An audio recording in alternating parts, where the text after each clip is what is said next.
good. Stop, give you a 1 minute, because it's TV program is live. I understand. What are they going to do? How are they going to bring in the video? But then after that, we're going to continue. They're going to cue Okay. it. So No, you- no, I'm pretty it's sure we're taped live right now. continuously. It's not Yes. shown. Oh, that's different. Exactly. Okay. Ladies and gentlemen, it is 6 o'clock, so I would like to suggest that we take our seats and that we, hello, this is Barbara Connor with the League of Women Voters. I forgot to say that first. The League of Women Voters of Lafayette. And as you may know, there are over 800 chapters of the League of Women Voters in the country, and it was first formed in 1920, right after women gained the right to vote.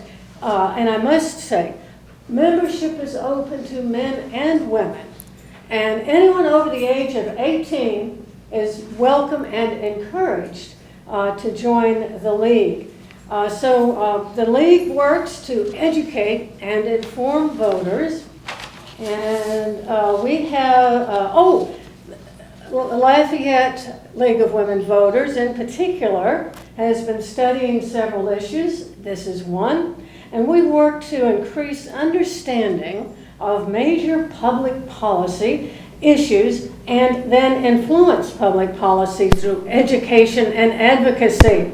So we do promote and provide civil discourse for the common good. We want to hear your voice, so please join us.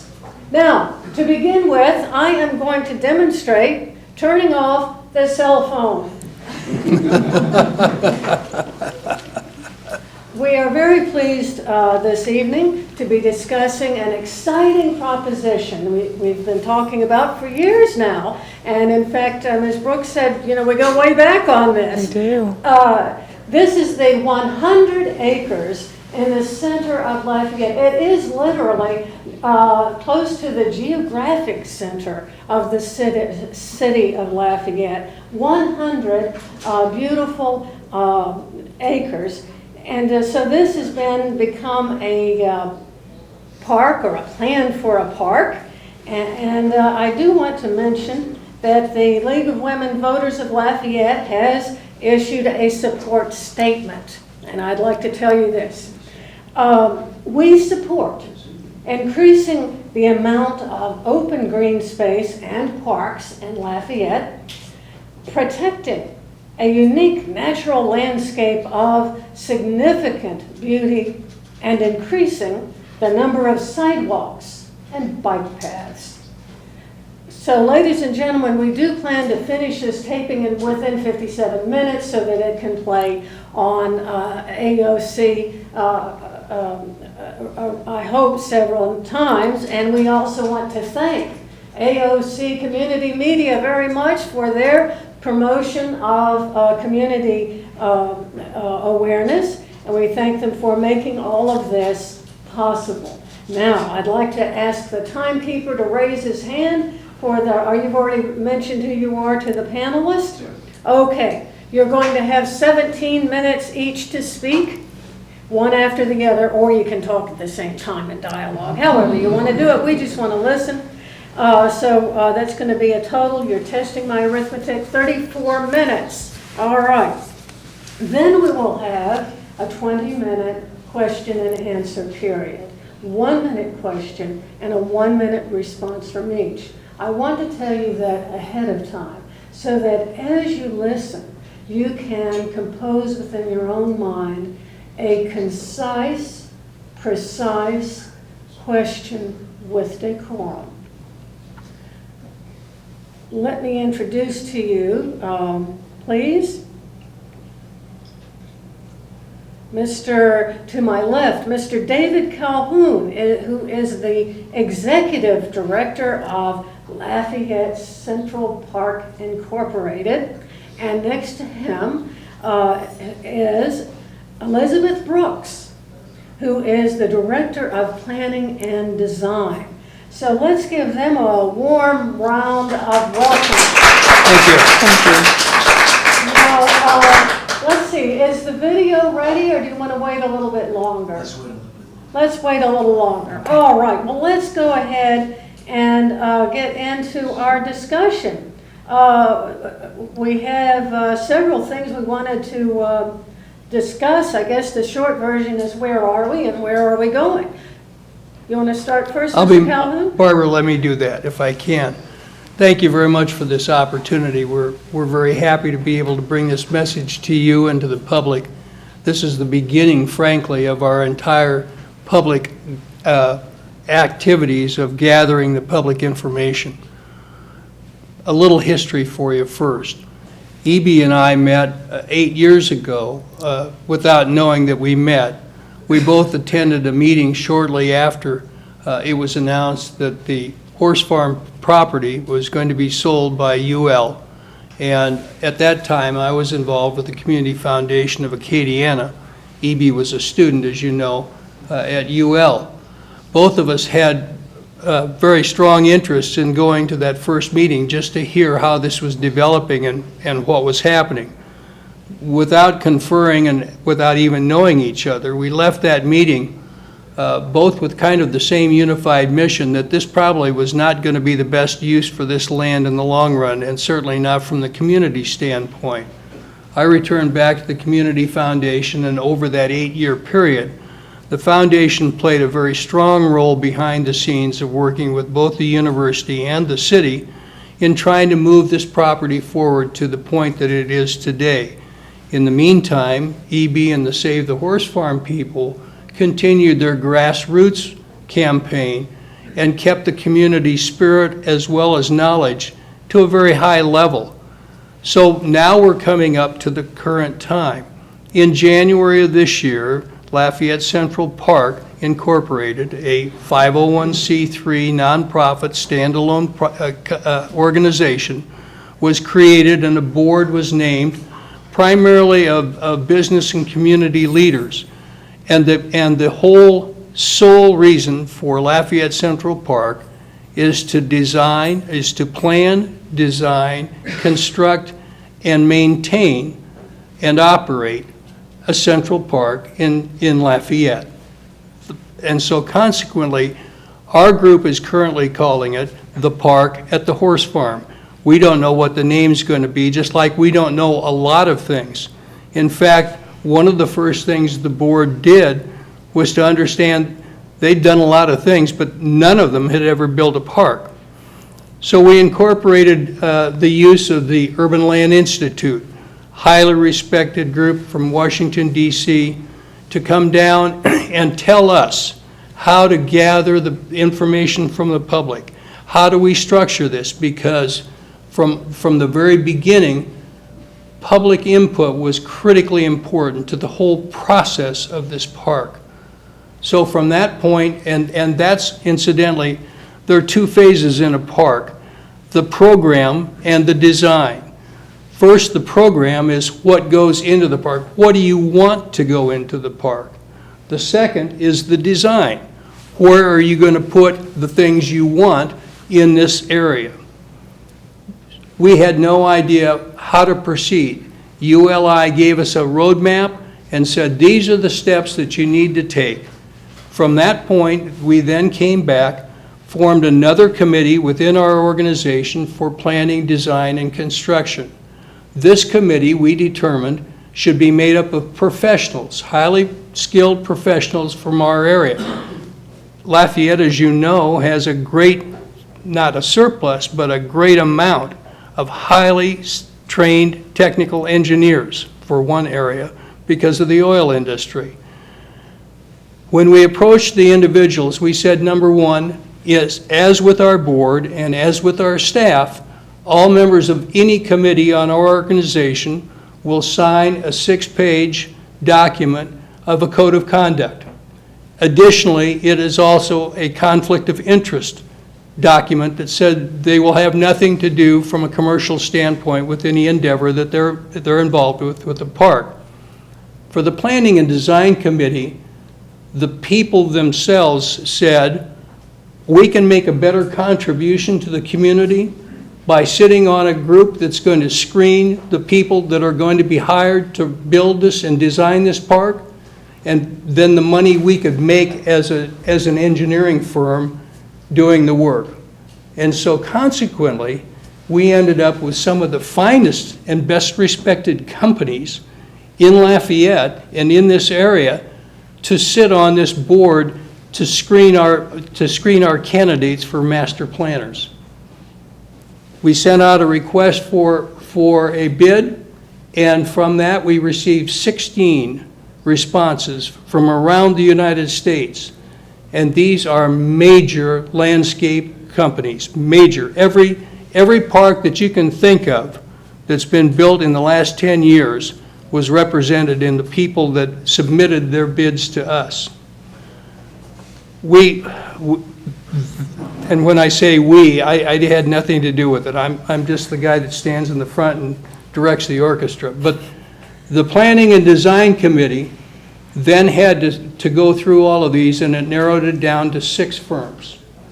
We then asked the 6 firms to come to Lafayette, make a presentation in front of our board and this committee, and that was an all-day affair on the 13th of September. As a matter of fact, it was a Friday the 13th. I thought that was a great ominous day. But we spent the day, and at the end of the day, our committee went through all of their scorecards. I can tell you that the questions that were asked to each company were scripted and were exactly the same. There was no deviation from any part of the interview process. The scorecard was objective throughout. And frankly, the winner did separate himself from the group, or herself from the group. Design Workshop is based in Austin, Texas, also in Vail, Colorado. Design Workshop is involved in a number of natural parks and park constructions. They're, as a number of the other companies, very excited about this prospect, because looking at it from their standpoint, many landscape architects, very few of them ever have the opportunity to come into 100 acres of purely virgin land and start to mold it in the sense of a planner would do. So it's like a small child in an ice cream shop, I think, looking at this thing and saying, wow, I don't want to disturb much, I just want to taste a little of it while we're walking around. So we proceeded to move forward. Design Workshop came in as part of the contract. They will oversee all of the public meetings that are now scheduled. We have 6 public meetings, workshops, scheduled in the month of October, and they're scattered all over the community. They're 2-hour workshops from 11 to 1, and then there's also another workshop that's from 5 to 7, I believe, on 3 different days. So that's the first phase. It's the community input. It's what we've really been planning for and striving for, and that's why we're here to answer questions now. We have no idea what's going to go in the park. Our board has no preconceptions of what should go in the park. We're waiting for the community to say, I want this, I want this, I want this. And then it's the master planner's job to take all of those ideas, look at it from a financial standpoint, from a physical space standpoint, and from the utility of the land, and be able to put that together in a program that will satisfy the whole community. Once that program is done and we go through these processes, we have the first phase is the input stage, the second phase, which comes in November, another 6 public meetings. We will then go through a point of boiling down the ideas, bringing them into focus, giving alternatives back to the community and saying, is this what you want? Is it this way that you want it, or is it this way that you want it? Not the design, but the program. Once that's then boiled down and all those opinions are added back in, we come back in early December, we say thank you very much, here's what you've told us you want. And then they lay out a program design. The master program, once it passes through the community, comes back to our board. Our board looks at it and says, this is what the community wants, this is where we're going, this is what we wanted to be laid out for us. We then go back to the city council and have a presentation to the city, tell them, you've asked us to come back to visit you 2 more times, this is one of them. here is the time now that we're going to present the programs for the park. The city will then pass on that and say, yes, we agree with you, proceed. We will then turn around and start the design phase. That'll start shortly after the first of the year. It will move through probably the end of spring and early summer, and by next summer, we anticipate being able to break ground. Now, let me back up and tell you from a structural standpoint what also is going to happen. We have worked with a cooperative endeavor agreement with the city, as well as a lease with the city. That was presented in June of this past year and passed. We have a 99-year lease from the city to Lafayette Central Park. We do not take physical control of the property or management of the property until we break ground. And that's for 2 or 3 reasons. Number one, we don't have any money. And number two, we're not ready to take process of all of that activity. We're trying to just get the community organized, let alone trying to take on that at the same time. The city has been wonderful in working with us on this whole project. At the same time, we've tried to say, what is the estimate going to be? What's it going to cost? And our board is very strong in feeling that for every dollar we spend, we must have at least $1 in escrow to hang on to it. That means $1 in reserve to use for maintenance of this park, because we've got it for 99 years. And we need to be sure that we're going to be at the end of 99 years, we're still operating the park in the ways that we started it. So we've picked a number almost arbitrarily, because once again, we don't have any idea what's going to go in. But we said, all right, let's say it's going to cost $15 million to construct this park in the way that we have no idea what it looks like, but that's what it's going to cost on a rounding basis. Then we need $15 million in an escrow. So if you've heard a $30 million figure, and the mayor's used that on a number of occasions, that's where that number comes from.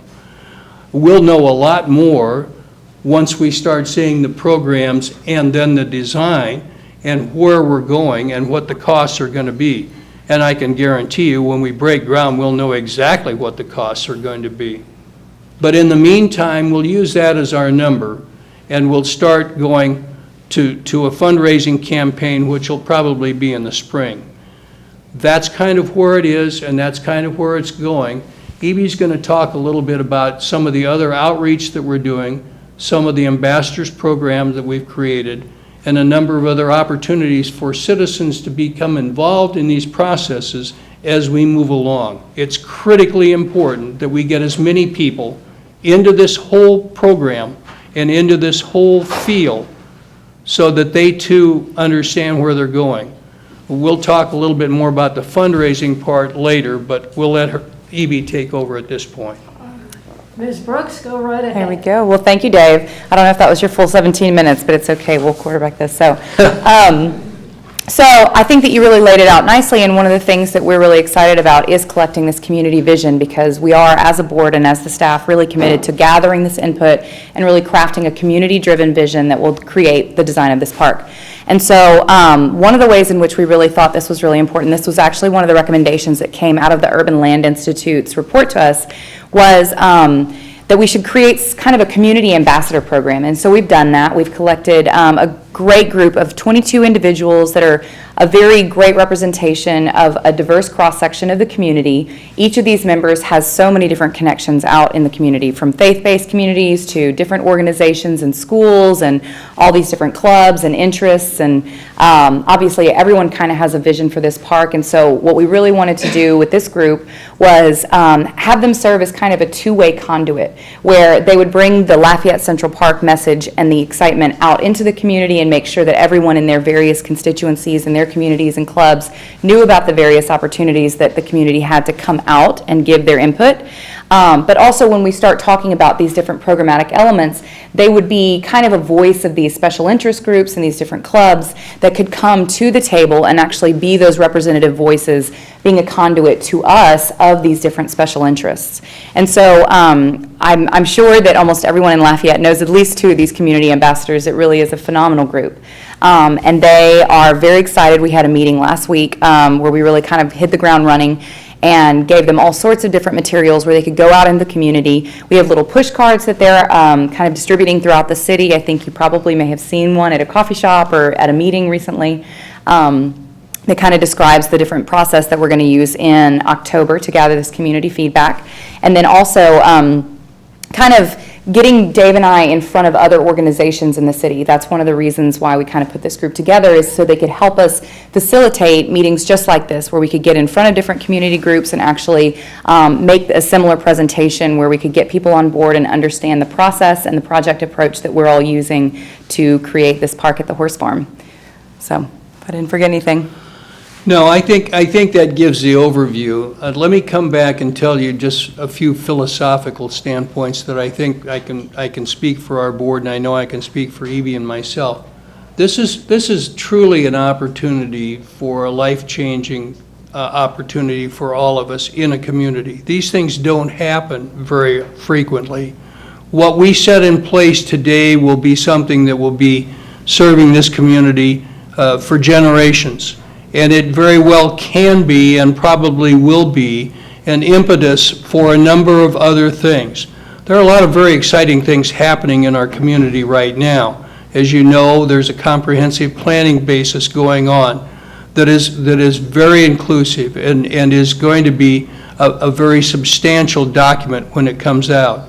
UL has made a new master plan, and it is very dynamic. There is a program for Johnson Street improvement that's going to be coming out shortly. All of these things are probably going to be coming together pretty much at the same time or shortly thereafter. And each one of them we think, will be kind of an impetus for the next one to go forward.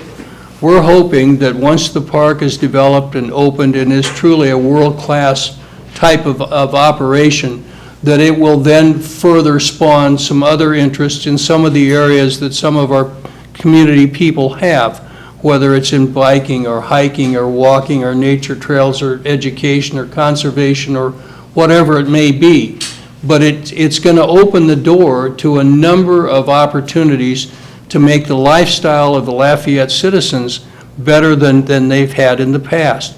It's going to give them an opportunity to see some parks that perhaps they've only seen on television, or maybe if they've traveled to some world area, because that's the kind of striving that we're going for. Our goal is to stand back after this is all done and say, we all put this thing together and we all contributed to it. It didn't include everything that I wanted, but it's still a world-class park, and I'm proud to bring my family or my relatives or my employees to this area to see it. We hope it becomes almost a destination for people that travel in other parts of the state, and they say, I want to go see that new park in Lafayette. And that will happen based on some of the activities that we've seen these designers do in the past. A design workshop was just incidentally awarded the contract for the Memorial Park in New Orleans for the Battle of New Orleans. The 200th anniversary is coming up.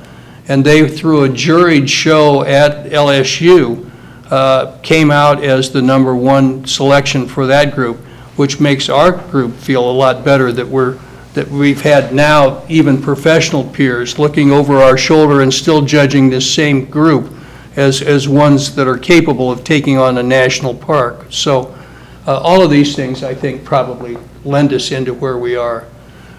I would just add, I think that, not only does the horse farm and the park at the horse farm really add new opportunities for recreation, but I think the impact on quality of life here in Lafayette cannot be overstated, but the potential for it to bring new businesses to Lafayette and to attract kind of that creative class and amazing kind of world-class employees that could live anywhere, I think that is really one of the most exciting things about the horse farm. I think that it really does add that element of, kind of green space and connectivity and recreation to Lafayette that really kind of didn't exist until now. I mean, Girard Park is wonderful, and Girard Park is just over 30 acres, so if you can imagine 3 of those and the potential that has to really change the face of Lafayette for generations to come, it really is truly an amazing opportunity. Well, now, I'd like to ask you, we gathered some questions from our members, and we have a couple minutes before our video, but I wanted to show, or your video, I wanted to throw some of this out at you, if you don't mind, maybe a little bit more, either what you're thinking or what you're hearing. Because from the beginning, there was the thought of making this a sun-up to sundown park only, and that it would be a passive park, and you can tell us what that means. And also that there would not be outdoor lighting, so it would be just a sun-up to sundown, because there's a residential area right there. And the bridge, what are you going to do to get across the coulee? See, Barbara, all of these questions are right spot on. The problem is that until the community tells us what they want in the park, it's very difficult to start setting a policy of openness or a policy of bridge treatment or any of those things. So I always tell people when they ask me, because I happen to live on the park, right next to the park, and my neighbors are always asking me, well, you know, what are you going to do about parking and what are you going to do about this? And I say, look, you're talking about the end of the race. We're back here at the starting blocks, just figuring out what race we're going to run. By the time we get to the end, everybody's going to know the answers to your questions. So it's not that I'm going to deflect your question, it's just that I can't answer it. I see. You're gathering information. We are. Do you have some comments? No, I mean, that's exactly right. I mean, we really don't have a vision, and I think we've just really committed to that. And so a lot of ideas have obviously come out of the process in the last 8 years, and believe me, I think between everyone in this room and between the two of us particularly, we have heard everything. I mean, from things that you would never even imagine at the horse farm, people have actually come up with those ideas. So I think the potential for really having a world-class park is very real, and I think I've heard some really phenomenal ideas, but we as an organization are not committed to any of them, and we really just want to hear what the Lafayette community has to say. Obviously, the neighborhoods are going to be sensitive. There's no, I mean, there are some things that are very understandable and pretty plain. The treatment of the neighbors are probably one of the most important issues, certainly to the neighbors, and to the neighborhood. All three of the four sides, of course, are bordered by residential neighborhoods, and special care as well as attention will be given to their thoughts and their needs as it relates to the overall community. No one group, not even the neighbors, have a lock on direction or anything else. That's why we encourage all of the people to please come out, make their points known. We're, in addition to the 2-hour workshops, we're trying to work on some ideas where just the ideas. You just have some idea, you just want to explain it to that, and maybe you just want to write it down. Well, we're going to go back to some paper ballots, and we're going to go back to some things that I'm used to rather than the social media, which a lot of people frankly don't have or don't have access to. We're trying to cover every possible base that we possibly can, because the one thing we don't want to hear at the end of this thing is, I didn't get a chance to give my opinion. That's the one thing that we don't want to hear, because we're really going the other way to bring out as much public input as we possibly can. Are you the ones who are administering this Saturday morning use for the arts and farmers market? Now that's, again, we don't take physical control of the property until we break ground, which will be sometime next summer. So all of the activities that you see today on the horse farm, although the city's been very kind to bring us into the discussions and ask us our opinions, the overall responsibility still goes back to the mayor and his office and the city. And they've done a great job of utilizing the property to create interest from various groups. So whether they maintain that way or what happens, I don't know, but I can tell you I've watched the farmers market from when it started in June, and I've been there every week but 2, and it's a miraculous story. It's a fabulous story to tell, and I look forward to using it when we're out fundraising, because I've seen not only the community come to it, I've seen vendors that have started off with the husband and wife, for instance, that bake pies, one of my favorite vendors out there. They bake pies. Both of them have full-time jobs. They came the first week, and they'd stayed up until 1 o'clock in the morning baking pies the night before. They sold out in the first hour and a half. They were so overwhelmed that the next week they came back, they'd stayed up until 3 o'clock the next morning before, and they also sold out in about 2.5 hours. The third week that I was there, the father-in-law was there. He was taking care of the baby, who was also there too. So it's become very much of a family affair for them, and I saw them last week, and I said, okay, which one of you is going to quit your job and when? Because that's almost to the point that they've come to. And it's just fun to watch, and fun to watch these individual entrepreneurial merchants talk. So it's good. Thank you. About another 2-minute comment, and then we'll break for your video. Absolutely. Well, and I would just corroborate that. I think that if you haven't been out to the Horse Farm Farmers Market yet, you really should go, because I think the use of this property for these various events that the mayor's office is putting on is really a great opportunity to go out and actually see this property. It is beautiful. If you haven't been out there yet, or if you have, you understand why, that this is just such a gem in the middle of the city. I think a lot of people don't really realize how big it is. I mean, people say, of course, it's 100 acres, but what does that really mean? From Johnson Street, it's about only 6 acres wide. So from Johnson Street, you can really only see probably the first quarter of the property, and then you cross the coulee and you can see another quarter. That's the halfway line. There is a whole other section of the property that's just as big as that first half you can see, that's beyond another bridge in the back over a beautiful ravine that's very forested and has all kinds of wildlife. Dave lives on the property, I live on the other side, so we both have kind of watched the wildlife and kind of spent a lot of time on the property, and it's really such a special place. And it, people put it this way, like, I don't think we could have found a better piece of property to save as this green space, honestly. It's so beautiful, and it's got all of these majestic oaks dotting the landscape, and to be honest, the concrete coulee maybe needs a little love, but at the same time, it still does kind of create a water feature and kind of a boundary that really gives this park a very rural and natural feeling. That it's just amazing when you go out there. The only thing you can hear is birds, and you can see the traffic on Johnson, driving by, but you can't hear a thing. All you can hear is kind of the nature sounds and the wind blowing through the leaves and birds chirping. It's a really special place.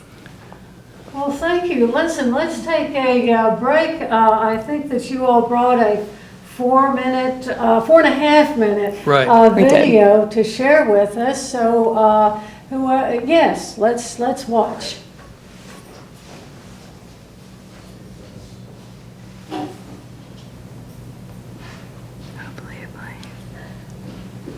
Will someone do me Imagine a public park, steeped in history, set amid majestic oaks and open pasture, in the center of a city rich in culture and diverse in heritage. Having nearly 100 acres in the middle of a city is a rare thing. Because the horse farm is right in the center of town, you're able to walk there, you can bike there, you can drive there. 100 acres right in the middle of the city. You can take a long walk around that thing. It'd take you half a day almost. It's really a hidden treasure. Nobody realizes how big that is until you get out there and look at it. You go, from the outside, you can't tell that it goes as far back as it does. We didn't realize there was this much open space still in the middle of the city. The horse farm, when you go out there and you walk among the trees and you see just the beauty of an area that's been untouched for years, it takes you to another place. A place where families come to gather and children play. A place for celebration. A place that honors the past while preserving the land for future generations. A place of community. A place of natural beauty and peaceful days. Taking inspiration from parks and gardens across the country and around the globe. Imagine a world-class Central Park for Lafayette.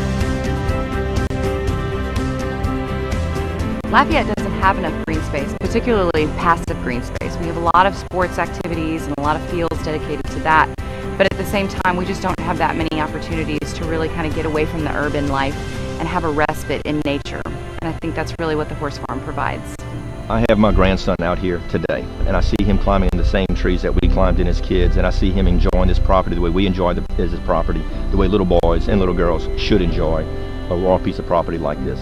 You would never expect something like this. You know, it's akin to a Central Park in New York City where you go in and you go, wow, this thing exists in the middle of this urban jungle, and that's what we have.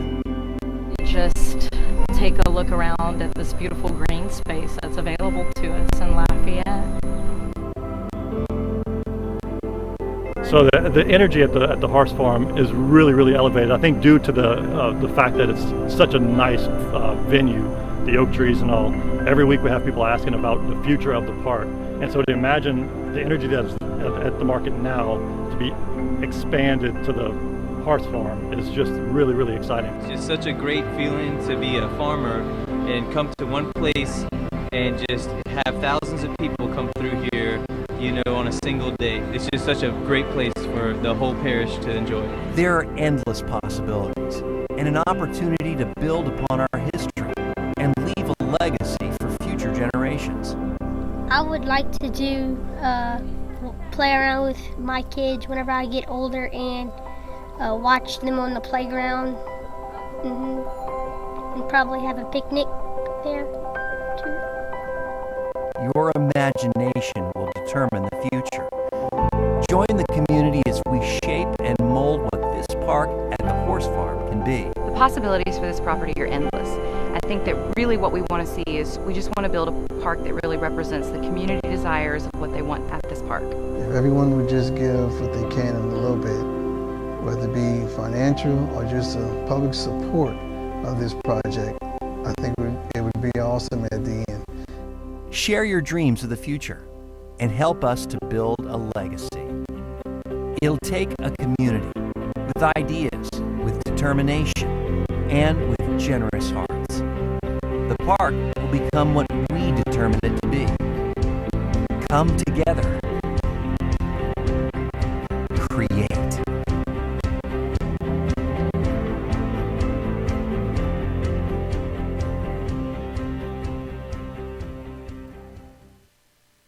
Thank you, that's wonderful. It's a great video. It's a very good video. We are, if you're returning to us, our television audience, this is the League of Women Voters of Lafayette, and we are very pleased to have Mr. Calhoun and Ms. Brooks from the Lafayette Central Park Incorporated, which is envisioning and making this 100 acres of parkland in the middle of our city. So it's about time, I would say, for some questions. And as you recall, ladies and gentlemen, our format is a 1-minute question followed by a 1-minute answer, or one from each of you. 30 seconds apiece. How's No, that? no, actually, 60 minutes each, Whatever so works. that's 3 minutes per question. Okay, who would like to begin? You say the name of the park has not been decided, No, sir. but I do like the park at the horse farm. I think whatever happens, that the horse farm name needs to stay in there some kind of way. I think that's what you need to express at one of the, or many of the public meetings, and have your opinions get in there and count. That's what I've told everybody along the way. I have no idea what it's going to be called. I think the horse farm, for those of us that have lived here for a long time, we'll probably call it the horse farm no matter what it's called. Exactly. But that's just, you know, I think that a lot of people that have not been involved with it have tied to the Central Park because they do see the central location within the city. There may be some major sponsorship involved. I have no idea what's going to happen, but all of those things will come under consideration. Well, and speaking of those public meetings, I would love to read this. Can I just talk about these? Of course you may. Okay. Do I still have the 30 seconds to do that? So these are the public meetings, and we'd really encourage, again, every citizen in Lafayette to really go out there, or just in Acadiana, honestly, because we hope that this park has regional significance as well. So on Wednesday, October the 23rd, there will be a 2-hour workshop from 11 a.m. to 1 p.m., and that will be here, actually, at the Rosa Parks Transportation Center at 101 Jefferson. That evening from 6 to 8 p.m., there will be another public workshop, and these all have similar formats. That one will be at the South Regional Library, which is at 6101 Johnson Street. On the 24th, which is a Thursday, the 11 to 1 p.m. meeting will be at the Hyman Center Ballroom in the back, and that's at 1373 South College. And then the 6 to 8 p.m. meeting that night will be at the Martin Luther King Center, which is at 309 Cora. And then on Friday, we only have one meeting, and it's actually going to be at UL, and it's in the Fletcher Hall Auditorium.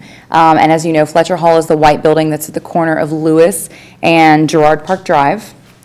And then on Saturday, the design workshop team and our staff and everyone will be out at the horse farm at the farmers market from 8 a.m. until noon, gathering information and, interacting with the public under a really big white tent. So look for us that day. Well, that's exciting. You've really devised something that will reach all corners of the parish. That's wonderful. How about another question? Oh, Sure.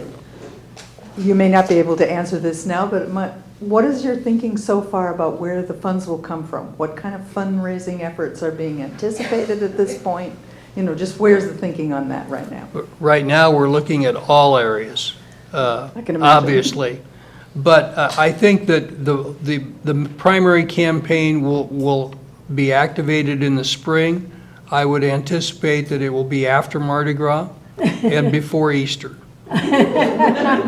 So it's a great time to have a fundraising. You're doing a lot of reflection anyway, so it's a good time to raise money. But I believe that's what's going to happen.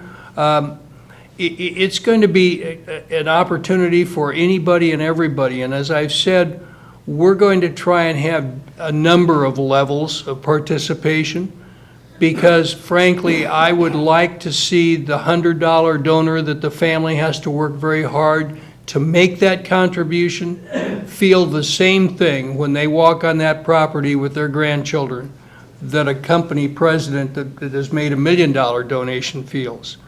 So that's part of the whole feeling of this park. This park has a spirit of its own, and it's the culture. In fact, ULI, when they came here, it said, we don't care how it's designed, but keep the culture of this area as part of the park, and we believe that strongly.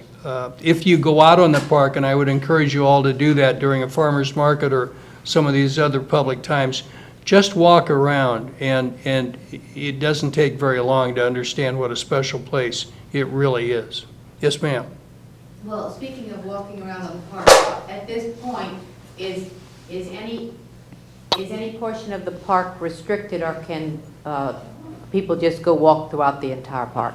During the farmer's market period on Saturday, it's open to, the whole area is wide open. Obviously, there's some areas that you, for your own personal safety, you ought to watch out for, like some of the deep woods. But no, you can go anywhere there, and the children, animals, all sorts of dogs, pets, everything comes out on the farmer's market. So that's a great time to just walk around. And as someone said in the video, it's much bigger than you think it is. So be prepared, wear comfortable shoes, and walk around. But you'll see some things that you never thought were possible to see in the city. It's actually 7/10 of a mile long, if you can imagine that. So, the potential to actually even have like a 5K around the edge of it is very real. And the farmer's market, as Dave was saying, is from 8 to noon only, but they allow the park to be open from 8 a.m. until 2 p.m.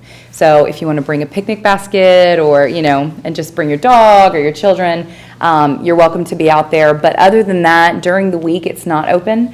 And I think it's really about liability. We really don't have any infrastructure. There's a lot of kind of public works people out there doing different things, trying to prepare it so that it's ready for us to do groundbreaking. And so it's not really open to the public other than for the various special events that are planned out there, including the Saturday morning farmers market.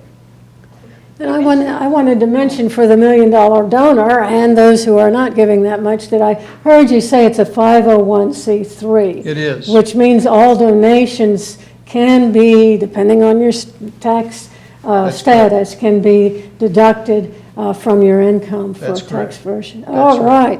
And you were going to say something. No, that's Oh, all right. Ms. Prejean.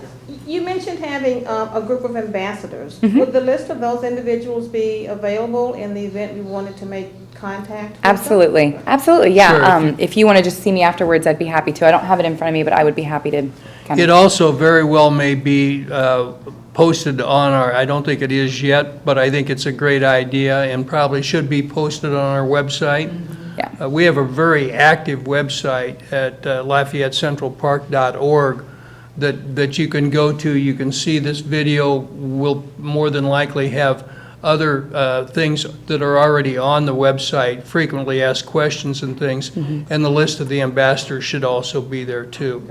I'll take care of it That's a tomorrow. great idea. Thank you. Yes, ma'am. Who has the next question? Let's pass the mic down. Okay. Several of us have had concerns about, because of Johnston Street and the traffic situation there, about access for bicycles, people coming by bus stops, parking, cars being able to enter safely, those issues, which it's just a public access issue. Again, that's the design, and we're still at programming. They certainly will be addressed. They have to be addressed. It's not that we're ducking the issue, but it has to be addressed in a process basis, and that's the way we've operated from day one. Those are critical issues not only to anybody trying to get access to the park, but certainly to anybody that lives around the park too. So I'm sure as the public input goes and as the design ideas are brought out to you, that there'll be a lot of things that will be discussed and will be worked out. The traffic flow is one of the obvious things that does need to be worked out, just like the coulee. I mean, you know, that something's going to happen to it. I have no idea what it's going to be, but that's also going to be another issue, I'm sure.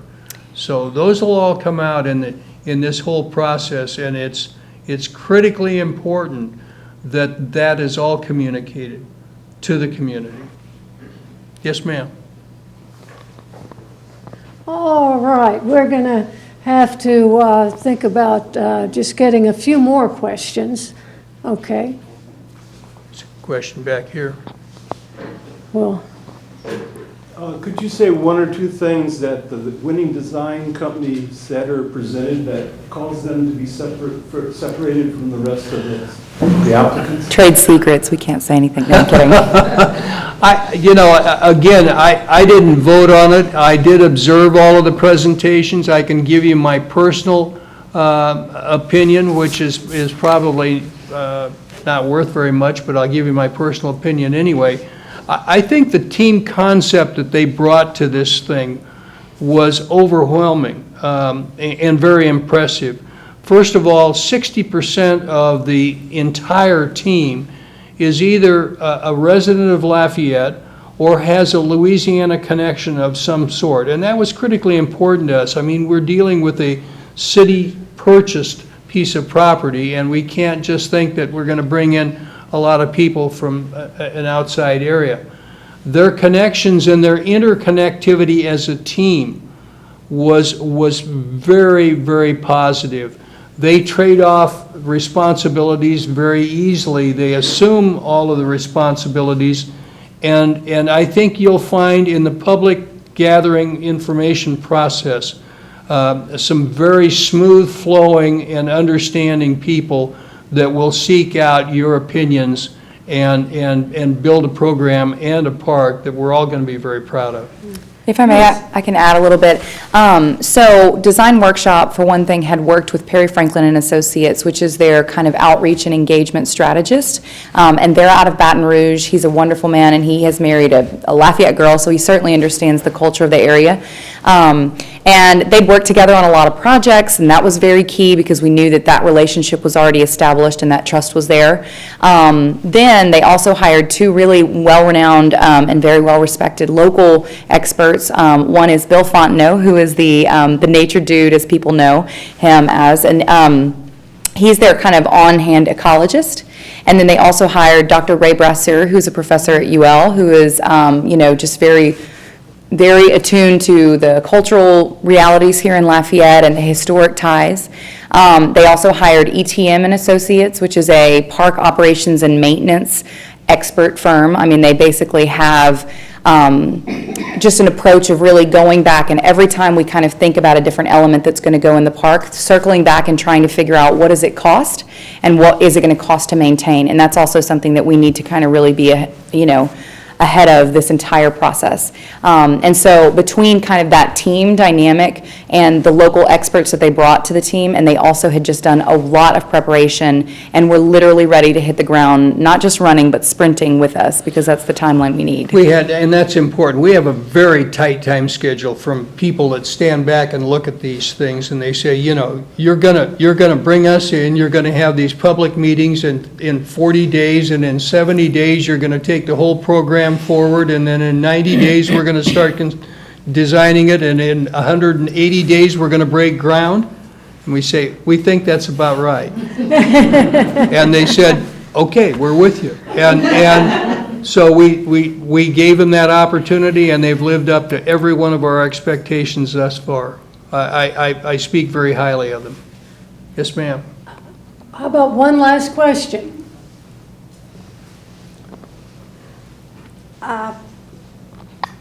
Can you comment in Exhibit B in the lease, the permitted uses and restrictions? There are 34 listed that are authorized, but that doesn't mean they're not required. But they're not required, they're authorized, but there are 34 of them with a lot of subcategories under there of listing of things that could be permitted in the park.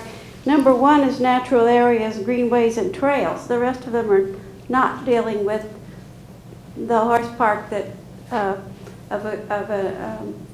it is open space, but not necessarily a very natural area for those activities. Can you comment on that? Sure. Let me try and answer that for you. When Barbara opened this meeting, she talked about a passive park. If anyone could give me the pure answer of definition of what a passive park is, because to each one of us, passive means something totally different. I think we have the general ideas of things that we should be having in this park generally. And I think we also know some specifics that we do not want to have. As you noted in the Exhibit B of the lease, there are 34 things that are potentially things that could be included, not necessarily going to be. There are also some restrictions in there that are specific restrictions, and they talk, let me just read them to you because I happen to have them in front of me. It does talk about that there will be no formal, permanent basketball, football, baseball, softball, or soccer fields or tennis courts on the leased premises. There'll be no swimming facilities, no golfing facilities, and the operation of off-road bikes, ATVs, motor-driven bikes, scooters, or motorized vehicles won't be allowed. All right, no bouncing balls, no swimming, and no heavy-duty That's right. earthmobiles or whatever. And alcohol consumption will be under a special permit, as well smoking perhaps in a designated area. All right. Perhaps. About 1 minute to summarize, please. To summarize, well, Say whatever you'd like. well, I mean, again, I think we would really just love to encourage all of the community to come out to these different 6 workshops, because this is really the once-in-a-lifetime opportunity that we all have to really make a mark and leave your vision with us at this workshop, or any of them. So please come out. They're October the 23rd through the 26th. You can go to LafayetteCentralPark.org to find out the times, locations, and dates, and we just love to see you there. Thank you, and thank you all for watching and for joining us. Let me mention again, the League of Women Voters of Lafayette puts on panels for local information. We never support candidates, but we do study issues thoroughly. We invite you to join, and we're at LWV-Lafayette.org and 337-962-6954. And so we're going to thank you all for being with us and joining us, and we really want to thank AOC Community Media for making our public civil discourse more possible and better. And I think you've really kindled some thinking for all of us about a park, one that doesn't have ball fields, but has maybe walking trails. You mentioned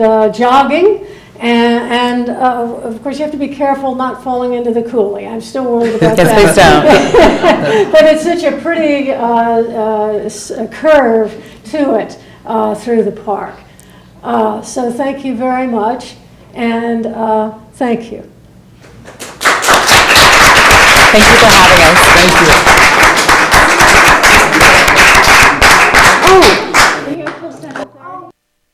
Ladies and gentlemen, now that we are off the air,